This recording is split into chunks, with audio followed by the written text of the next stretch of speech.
So just a quick video, show you my setup. This is the SGS 3 horsepower 50 litre compressor, and that's the Clarke CAT84 Needle scaler. All of the fittings and the inline oil feeder and the hose all from Screwfix. It's a 10mm hose with the PCL XF fittings, also known as Euro quick release.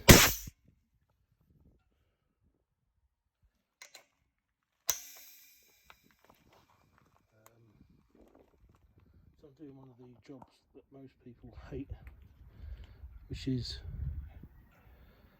cleaning off the keel, which are normally lead or iron. Normally involves grinding for long periods with a angle grinder and discs, but today I'm going to see how much easier it is with the needle scaler. So turn the volume down.